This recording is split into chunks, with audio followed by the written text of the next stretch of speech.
Hey guys, it's me CriticalCubing, and today in this video I will try explaining the Roux Lookahead process and how we can smoothly transition from the first block to second block without any pause.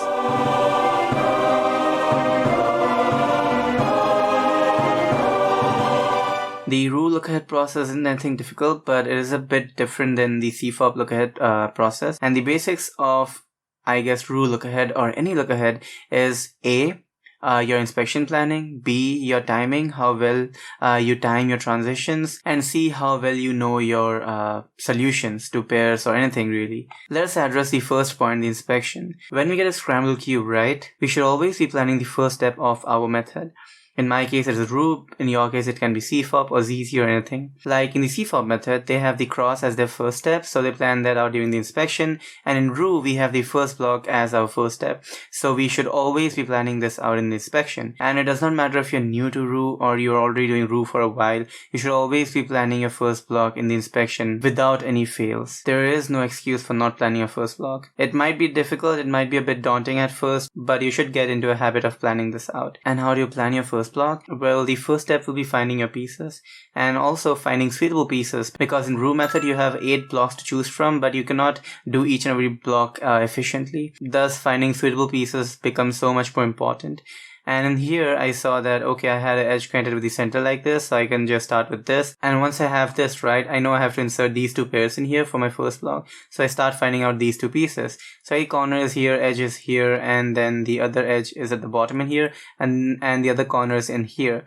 So once you have figured out your pieces, you basically solve something and track the other thing. And what I mean by that is, I see, okay, this corner and this edge can be paired together, right? And I know I have to get this edge in here so that these two can match up in here. So because I know that, I will track these two, okay, where these two are going. So for doing this, I will do a U. So this will move in here, and then this will go with R, and then U prime. So this will come in here, and this will stay in here. And then for solving this, I will do, once this is in here, I will do R U prime B. So with B, this is going to be in here. And RU prime B is going to move this to this position with this flipped. So this green will be on the side at that time. And once I'm done with that, this will be solved at the back. So this corner and this edge will need to be solved in here. And this edge will already be flipped. So currently now for this position, it will need to be a M2 so that I can insert like this, right?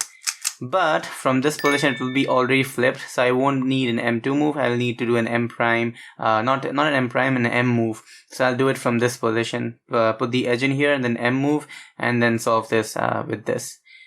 So you plan your first block like that. You pick something, then you pick something else, and as you're solving this, you track the last thing, which was this one for me. Actually, yeah, this one. Once you have planned your first block, and you have been planning your first block for a while, and you have a habit of planning your first block during the inspection, and planning the first block is sort of easy for you, you move on to the level 2 of your first block planning. Like in the CFOP method, once a person has become good at cross planning, they start planning cross plus 1, which is their cross plus first F12 pair. In Roux, we do a similar thing. Once we are good at planning the first block, we plan the foundation for the second block, which is the DR edge, which is the edge which needs to go in this position. And when you're inspecting, apart from looking at your first block pieces, you should also look out where this piece is. So I'm solving yellow and this green. So yellow and blue will be my edge, which is in here. So now that I know where this edge is, I do the same tracking process I did for my first block. So I do U prime, this will stay here, and then I do RU prime B, cool, it will be in here, and then I do U2 wide R prime, this edge will come in here, and then R prime F, so this edge will move with, in this position with the yellow on top. So this edge is going to stay in here with the yellow on top. I know that because I just now tracked it. That is your first step for look ahead, inspection planning. Always be planning your first step of your method during the inspection without any fail. Always be doing that. And once you are good at planning your first step, you should be planning a part of your next step. So part of your second block is our next step. So we plan a part of our second block during the inspection as well. And once you become good at that, then you can improve it further. Instead of only planning the DR, you can try planning a square for your second block. You can keep on increasing the level until you can plan your blocks during the inspection, both the blocks. That was the A part of our look-ahead process, the inspection. The next part in our look-ahead process is timing, how well we time our transitions. And to demonstrate our timing, I will solve the first block and explain as I go. So I have planned my first block, right? And one very important thing about inspection planning is that once you have planned your first block or your first step, you should not be looking at this first block anymore. You should be solving as if you are blind. You don't need to look at your first block.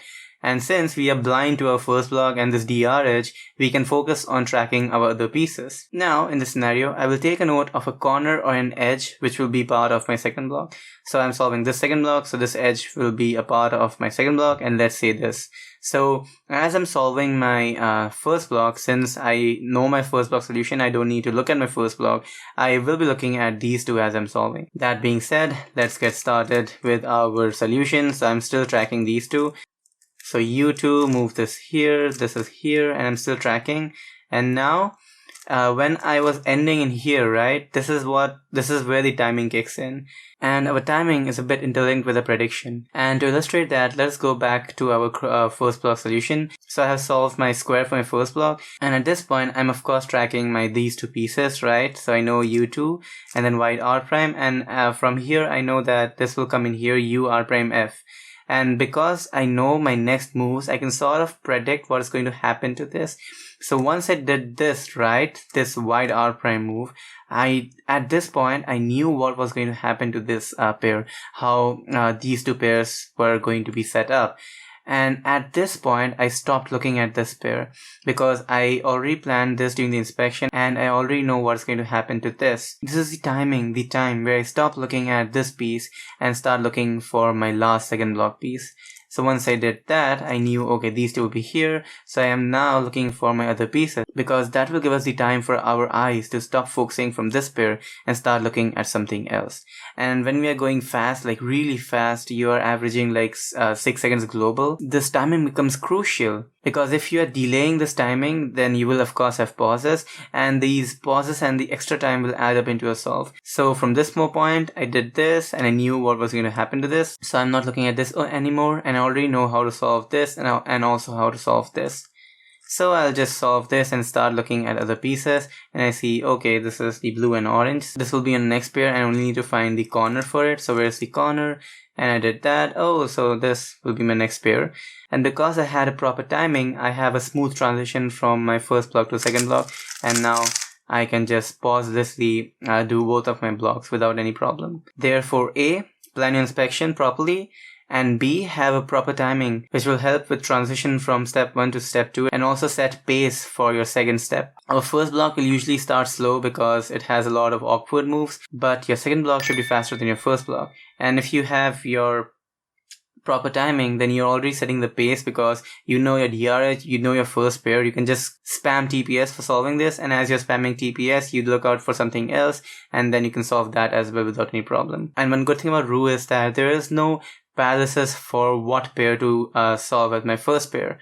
Right? In CFOP, you have 4 pairs to choose after you're done with the cross. So there's always a bit of dilemma, like which pair should I solve first? But in Roux, once you pick a pair, the other one automatically becomes your next pair. So in Roux, you only have to make that one decision. Which one do you want to solve as your first pair? And then you automatically should be tracking the other pair. And now we come to a third point, which is knowing your pairs and your solutions well. You cannot take full advantage of your prediction if you don't know how you will solve this pair. Why knowing your solutions by muscle memory becomes so much more important. So assume I did not plan my DR and this is my first pair and I'm tracking this. So I'll do a U2, okay, and then I have this, and then I'm like, oh, how should I solve this? Should I do something like this, right? And then solve like this. Or should I do something like this and then solve it? How should I solve this? So if you don't have a well-established way of solving some standard cases, then you will always have this like a dilemma, how should I solve this case? Or in more advanced cases, how should I solve this case so that I can set up a better second block case?